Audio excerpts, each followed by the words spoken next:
Hey guys, this is Collin Moshman for TournamentPokerEdge.com, and today we have part 1 of a new series on $11 deep stack progressive knockout played on PokerStars by a reg in these games. And we're going to be focusing a lot on both of these components, the deep stack and the progressive, because I think there's a tremendous amount of value in this type of a format. And here in part 1, we're going to be looking at the early and middle game, continuing on with mid and late game play in part 2, and finishing up with final table and short-handed heads-up play in part 3. So let's begin with this pocket 5 spot. Of course, we are going to call here. We're getting incredible implied odds. We're going to defend with any hand that isn't junk. So for example, if I had a low offsuit queen, like queen 4 offsuit, I would fold that. But our defending range will include, for example, any 2 suited cards. And if I didn't have any reads or history with my opponents, I would only be 3-betting for value here. I have no late 3-bet range. It would be pretty unbalanced because we don't want to play a large pot out of position. We don't have to worry too much about balance when it's just unknown players in a big field MTT.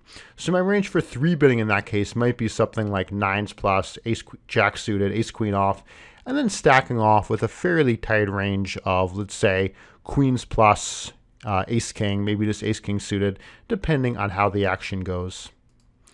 So we flat the pocket 5s. We're going to check fold this flop. We also know the 5 of clubs, assuming we face a bet of half pot or more. When it gets checked around, there are some turns I would bet out. In particular, if the turn pairs the flop or is a 5 or lower, then I will go ahead and bet out for value and protection. And if the turn card is a 7 or higher, besides a queen, of course, then I'm just going to check fold. I'm phrasing it as I. I'm not actually hero in this game, but I is in what I would like to see hero do in terms of optimal play. Here is the ace-6 off and the small blind a hand later. I would complete. I don't mind so much this ISO. Some of the time will win 200 chips without a fight. It's a reasonable risk-reward ratio. But when stacks are this deep, a lot of the time the button is going to call us. We're going to play a pretty large pot out of position. So I think this is a reasonable option, but generally I do prefer completing here out of position. Button calls. And c-bet size-wise, I would like hero to go fairly small. I think about 200 is plenty. We get called. We do have a little bit of showdown value. This turn is going to be a check fold. And same at the river. He fires very small, and hero gives up. Next hand that we VPIP is this queen 9 offsuit. So we're definitely going to defend the big blind here. We're getting better than 3-to-1 odds. And we would be defending even wider if we covered UTG +1. So that's always going to be important because it will increase our implied odds when we cover our opponent. Here, considering he covers us, my range would be a little bit tighter. So as an example here, if we have a hand like, let's say, a 10-5 offsuit, I would fold that facing this raise, whereas if we covered him, I would defend. Flop second pair, our plan would be to check call. Our opponent checks back, and here at this turn, I would be check calling. Usually when we have this nice mix of made hand and draw, those are going to be good hands to check call. We're not too worried about protecting our hand. We're fine if a free river rolls off. So I would be check calling here. If the turn was a low card, like say a 5, then I would be betting for value and protection. So again, I'd rather see a check call here. But here goes for the bet. I don't see any purpose in betting this river. Whenever you bet a river, question you always asking yourself is a worse hand going to call me? Is a better hand going to fold? And here it's unlikely that either of those would occur. So we check and win showdown against the ace king. So well done by hero. The pocket 3s when stacks are deep are going to be generally taking a flop with pocket pairs, but this would be a significant mistake. When it comes to implied odds, it's going to cost us 750 to call. And we're looking at winning about 12 times that amount. Okay, so 750 times 12 is going to be 9,000. So You don't have to do it exactly, but we know that our implied odds, for example, are going to be significantly less than 15 to 1. So that's pretty low in terms of what we're looking for. Ideally, we want closer to 20 to 1. But maybe the bigger problem here is the fact that we don't close the action. Occasionally, the big blind is going to put out the cold 4-bet, or more common, the initial raiser is going to 4-bet. And when that happens, we lose that extra 750 chip investment, which is pretty disastrous. So for those reasons, we should definitely fold here. Good fold by Hero.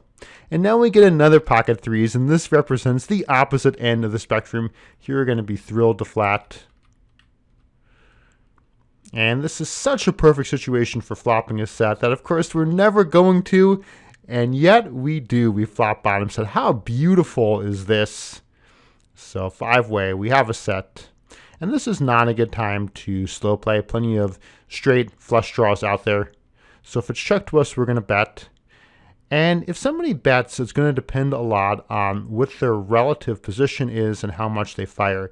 So as an example, if the player to our right makes a big bet, let's say that everyone checks up until the player to our immediate right, and he bets 1,200 into 1,400, you should definitely just call to keep your opponents in. It's charging them quite a bit already. Whereas, let's say that UTG plus 1, instead of checking, he makes a small bet and 2 players call, then you definitely want to raise because they've already put some money in, and you don't want to give everybody a free shot to improve against you. So let's see what happens here. And this, I think, is definitely more similar to the first situation. This is a very small bet. We already have one caller. So I would definitely raise right here. Stacks are very deep. We want to be able to play for stacks. And I would put out a raise to, say, 1550. This raise works. Our opponent calls. And he just jams into us. We cover him. Life is good. Of course, we're going to call here. I think that it's unlikely this guy is stacking off with nothing. Like probably if he flopped, he shouldn't have too many 4x and 3x hands in his range. If he did have one of those, I don't think he'd make this play. He could definitely have a 10. I think a lot of the time, though, he's going to show us some kind of draw. Diamond draw, 6-5 suited, maybe a 6-5 of spades. I think would be a pretty good guess here. So let's see. Hero calls, and it is the 10. We stack off. And yeah, definitely too deep for him to be stacking off with a top pair hand. Next hand here is this King 10 offsuit. So this is interesting. The small blind makes a 6x ISO against a previous limp. And I would be folding this hand. Our hand is too easily dominated. And occasionally MP1 will 3-bet us. Not too often, but occasionally. So for me, I would just fold here. If he raised to, say, 300, I would like calling. 480 raise, I'd fold. With King 10 suited, I would call here. Queen 10, we're going to defend and shuck fold the flop. And now with Ace King, the question here is, what do we want to do? So let's talk about options that are ones that I would definitely recommend not doing. And one of them is folding. I think this would be too tight to just fold the Ace King on the button. We are facing a raise and a 3-bet, but we've got position. Our hand is strong enough that I would definitely not just be folding here. Another option that I would eliminate is jamming. I think we're too deep and the risk-reward ratio is too poor to jam at an effective stack here, which is the initial raisers 120 plus blinds. And between flatting the 600 or making a smaller 4-bet, my preference would be to make the small 4-bet. We don't want to let people in super cheap. And so if we 4-bet and the cutoff folds, that's great. His 3-bet sizing doesn't look super strong when he just goes from 200 to 600. So what I like doing here is making it 1800. And what we would do is, well, you might say, what if the cutoff then jams on us? And we wouldn't be very happy if that happened, but we do block pocket aces and pocket kings, and we also are eligible for his bounty, so we would just have to close our eyes and call if he jammed on us. So again, my preference here would be to 4-bet. And that's exactly what Hero does. He does it with the same sizing I said. Well done, Hero. And let's see what happens. Gets back to this guy. He does jam. Key thing, okay, you want to have that plan. We're getting better than 3-2 odds. We can win his bounty, so we just have to call it off here. And we lose. But notice that even when he has pocket kings, this is not totally disastrous here. There's significant overlay from the bounty. We're getting odds of better than 3-2, meaning that 39% is our break-even point in terms of we have 39% equity against his range. It's break-even to call here. But, you know, with the bounty, we can get away with quite a bit worse than that. So I do like Hero's line, even though we lose this pot. Next, we have pocket aces. Your opens. Life is good. Life is simple. Well, until we lose and he sucks out on us. But in theory, life is good. Now let's look here at pocket nines. So this is a limp pot. I would definitely raise. So the bottom of my raising range here from pocket pairs perspective would be pocket eights. I'm generally going to check sevens. And with eights plus, I like putting out a raise here to 600. Here goes 650, which I like. And this is interesting. So I'm not really expecting him to limp jam on us too often. And the question here is, do we want to call this? So any kind of read or stats are super valuable. If this guy has, you know, crazy stats or something, it's pretty much a snap call. If it's a tighter opponent, then we can pretty easily fold. Generally speaking, this is going to be around the top of my folding range.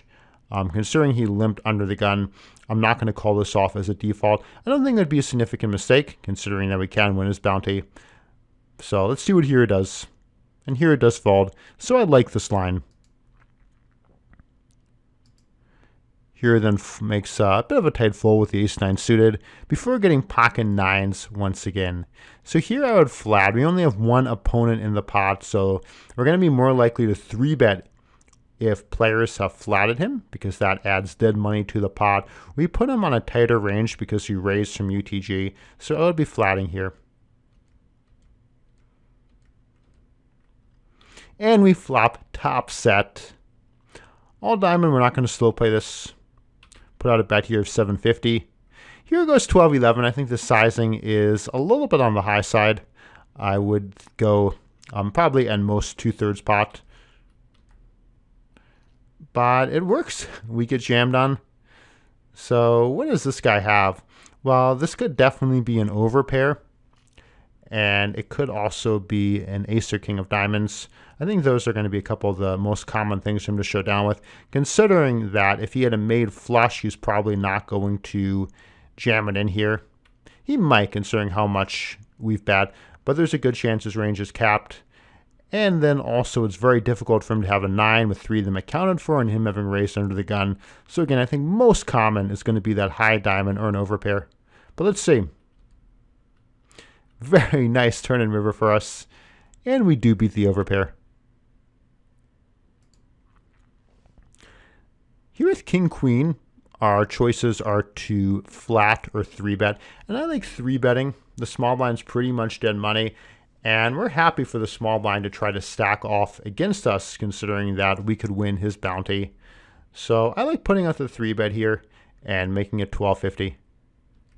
Here he elects to defend by flatting, and look at this beautiful flop. So we're going to check to the razor. He c-bets, and I would definitely check raise. We're going to check raise pretty strong main hands as well as draws. Perfect. And our opponent calls.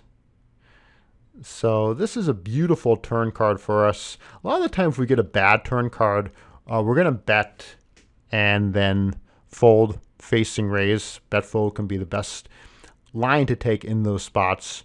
Here, though, pretty standard decision to just keep on firing and see what happens. My guess is that here is going to go with very large sizing based on his pocket nines top set on the all diamond flop. But the sizing that I would like here would be around 2,500. 2,700 looks good. And we face the jam. Ace king? King jack suited? Let's see. No, a chop against another king queen. So I like Hero's line a lot. Again, though, I would consider 3-betting pre-flop, which is my preferred line there. With ace queen, we put out a 2.5x open and get 2 callers. Definitely a spot to take the free card. I think if you're routinely c-betting here, you're probably over c-betting. And the big reason to c-bet here is that we have multiple opponents. It's a super coordinated flop, and we have good showdown value. We've got double overcards, backdoor straight draw, backdoor flush draw. We really don't want to face check raise. So this is a clear spot to check back and take the free card. Here correctly does that. At this turn, if somebody bets, we're going to fold. If it's checked to us, we're going to check back. And we'll give up here. Next hand that we VPIP, pocket kings under the gun. Here with this now patented 2.5x plus 1 open. Unfortunately, no action. With king queen suited, I would not be 3-betting here. He raised UTG plus 1. So because of that, we should be a bit tighter 3-betting. This hand plays very well. We've got position. I would be flatting here. Exactly correct. And a beautiful flop. So if somebody bets, then I would generally just be calling. And when both players check to us, most of the time we're going to bet. Particularly though, if we're up against people that we have, let's say, some history with, then this is a good spot to check. You can take advantage of the fact that you're drawing as well to strengthen your checking range and check back here. But most common play would just be to bet. Now, the one thing that I would do is I would use lower sizing here. People might interpret it as weaker. We're just trying to build a pod. We don't have to worry at all about protection. And unfortunately, no action. Let's talk about this interesting spot with pocket threes. So again, we want to think about implied odds. And here, 400 times 15 is 6,000. And so we know that we're getting implied odds so a bit better than that of about, let's say, 17 to 1. And that's good enough. That's right around the cusp. You know, something like 20 to 1 or better is perfect. But one thing to keep in mind is that we have better implied odds against a UTG raiser because he's on a tighter range than a late position raiser. So if he was any shallower, I'd fold. But at this effective stack, I would flat to send mine. And this is tempting. We're getting 1.2 to 1, so a slight little price there. If the button had a large bounty, let's say the button here is sitting with a $7 bounty, we should call. But without that, I would fold. Another problem is that a big part of the time he is going to have a pocket pair that's not a high pocket pair, but is higher than ours. He's going to have some kind of hand like 6s through 9s a lot of the time. So I would fold. I think he plays that hand very well. Now let's talk about pocket fours. We've seen a lot of implied odds spots, and this is another one of them. Here are flats. This is fairly close, but I do like this decision. Most of the time, we will go multi-way to the flop. We're not getting amazing implied odds, but they are roughly going to be 15 to 1. And so let's take a flop. Beautiful, absolutely beautiful. We flop another set. Check to the raiser who bets 1,000. And here I would check call. We don't have to worry too much about protection. The only draw is the spade flush draw. So I will call to keep UTG in. But apparently we don't need to call to keep UTG in. We can check raise and everybody will just put in all their chips against us. So button definitely repping that ace. He's played it like that on every street. UTG is harder to say, maybe the flush draw. So that's the prediction I'm going to make. The button has a decent ace-x hand, let's say ace-10 suited, ace-queen off, something like that. And UTG has a spade draw.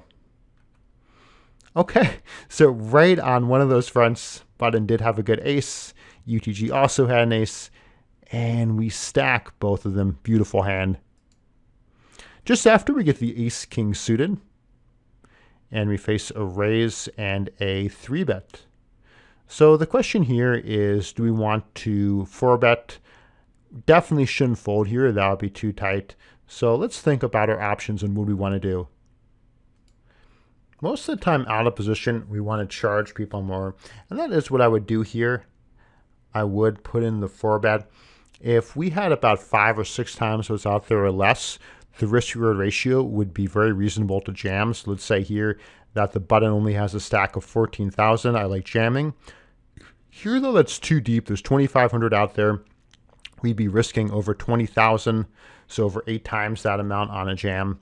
So not my preferred play. I do think flatting is fine, but my preference here would be to put out a 4-bet to, let's say, something like 5,100 with the plan of calling anybody off if they jammed. So I like this play. Sizing maybe slightly small, but reasonable. They both jam. And you know what? Do we love this? Not necessarily, but we can win 2 bounties. We're getting odds of 2 to 1. We just have to call it off. We have no choice here. Oh, absolutely the wrong fold. So Hero was right to be suspicious about these ranges. But you know what? Some of the time we're up against pocket 10s and pocket queens, or pocket 7s and another ace king. And considering the price we're getting, and then we can win 1 or 2 bounties, we just have to call it off here. Let's take a look. We'll be a little bit results oriented. And even here, this is a pretty good spot for us. Getting 2 to 1 or aces live, we were suited. So a mistake on Hero's part to fold facing the jams. King Jack suited, we're going to open. Can open this hand from any position. Here I would check. It's coordinated flop, multi-way. We have very little equity. These guys will collide. Look at that. Bottom set loses. And we don't lose any extra chips. Here at the ace-3 off, we're going to defend pre. And check fold flop. With ace-9 offsuit, I would be open limping. Stacks are decent for that. If the big blind jams, we're for sure going to call. If he raises, let's say he makes it 900, then we're going to jam on him.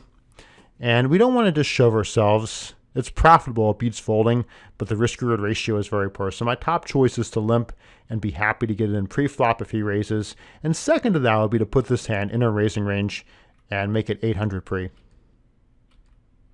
So nice limp.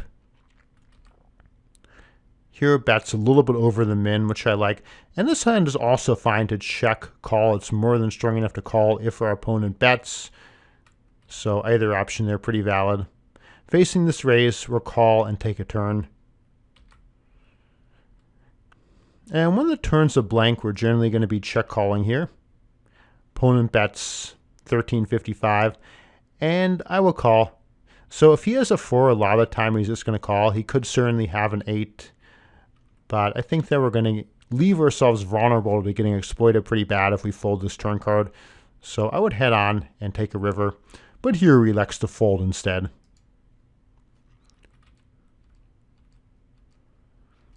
Pocket 10s, multi-way spot.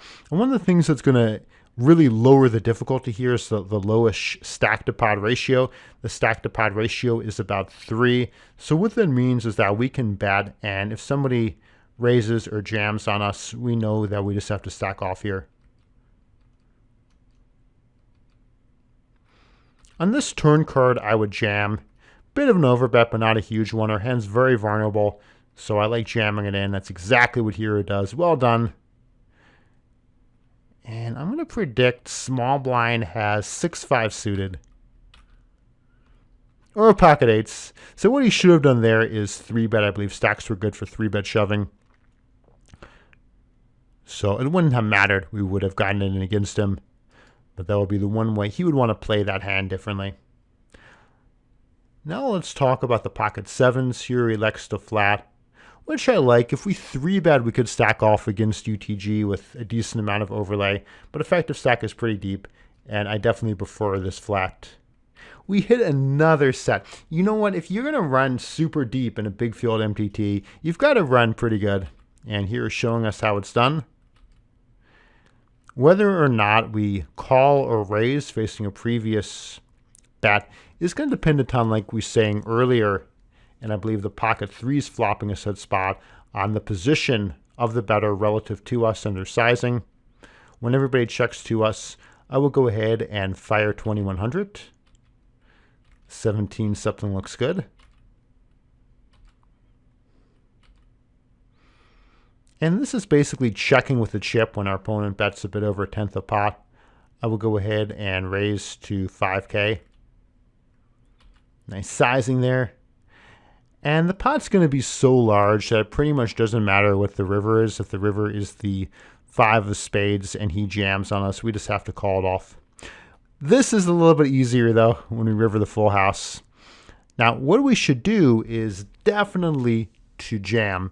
And that's not a particularly subtle result, but the most important thing is that this is a progressive knockout. So when you're very strong and stacks are good for it, you never want to get cute. You never want to do anything besides jam here and give yourself the chance to win this bounty.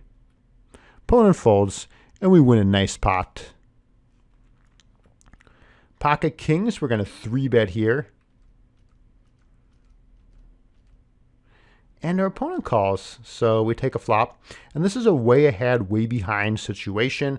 If he's ahead of us and he has at least an ace, and we have very low equity, we likely have a 2-out draw.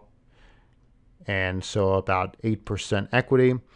And when we're ahead, then our opponent likely has something like a 5-out draw at most. He could also have an open and a straight draw here, but usually we're going to be around 80% or better when we're ahead. So what that means is that when he checks, we definitely want to check back. We accomplish very little by betting, so a clear check back. Our plan is at the turn to generally call if he bets and check back again if he checks. Turns a 9. He bets fairly small. We have to call this.